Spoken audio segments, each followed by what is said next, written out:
13ই April 2029 সালে পৃথিবী ধ্বংস হয়ে যাবে। আজকে আমরা জানতে চলেছি ভবিষ্যতের এক ভয়ঙ্কর দুর্ঘটনা সম্পর্কে। একটি অ্যাস্ট্রয়েড যার নাম অ্যাপোফিস প্রায় 32 কিলোমিটার প্রতি সেকেন্ডের গতিতে পৃথিবীর থেকে ধেয়ে আসছে। এই অ্যাস্ট্রয়েড ধাক্কা মারলে কি আমরা কেউ বাঁচবো না? চলো এই ভিডিওটাতে জানার চেষ্টা করি। তো হ্যালো গাইস, আমি রিক, আর চলো শুরু করা যাক আমাদের এই নতুন এপিসোডটা। প্রথমে আসি অ্যাপোফিস কি। অ্যাপোফিস, যার আনুষ্ঠানিক নাম 99942 অ্যাপোফিস, হলো একটি বড় গ্রহাণু যার ব্যাস প্রায় 340 মিটার।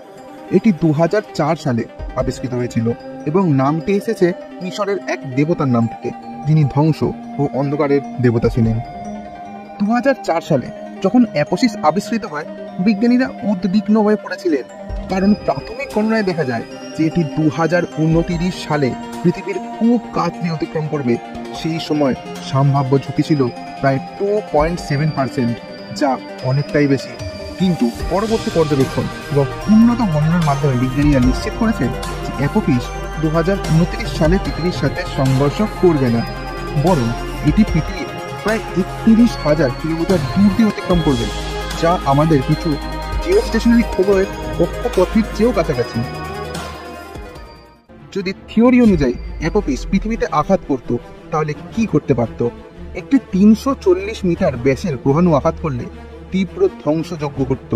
এটি প্রায় 880 মেগাটন টিএনটি বিস্ফোরণের সমান শক্তি ছাড়তে পারত, যা একটি বড় শহরকে সম্পূর্ণভাবে ধ্বংস করে দিতে সক্ষম। এটি ভূমিকম্প, সুনামি এবং ব্যাপক পরিবেশগত ক্ষতি ঘটাতে পারত। কিন্তু আমরা কিভাবে এসব গ্রহাণুর গতিবিধি নিরীক্ষণ করি? নাসা ও অন্যান্য মহাকাশ সংস্থাগুলি নিয়মিতভাবে মহাকাশের বস্তুগুলোর গতিবিধি পর্যবেক্ষণ করে। অ্যাপোফিসের মতো বড় গ্রহাণুর গতিবিধি নিরীক্ষণের জন্য উন্নত টেলিস্কোপ এবং রাডার ব্যবহার করা হয়। এতে আমাদের সময় মতো সতর্কতা পাওয়া সম্ভব হয় এবং প্রতিরোধমূলক ব্যবস্থা গ্রহণ করা যায়। বিজ্ঞান ও প্রযুক্তির অগ্রগতির ফলে আমরা এখন আরও নির্ভুলভাবে মহাকাশীয় বস্তুর গতিবিধি পর্যবেক্ষণ করতে পারি। এক্সাম্পল হিসেবে নাসার ডার্ট মিশন বা ডাবল অ্যাস্ট্রয়েড রিডাইরেকশন টেস্ট গ্রহাণুর গতিপথ পরিবর্তনের জন্য একটি পরীক্ষামূলক প্রকল্প। এছাড়া মহাকাশে আরও উন্নত টেলিস্কোপ স্থাপন করা হচ্ছে, যাতে আমরা আরও তাড়াতাড়ি এবং সঠিকভাবে সম্ভাব্য বিপদের পূর্বাভাস পেতে পারি।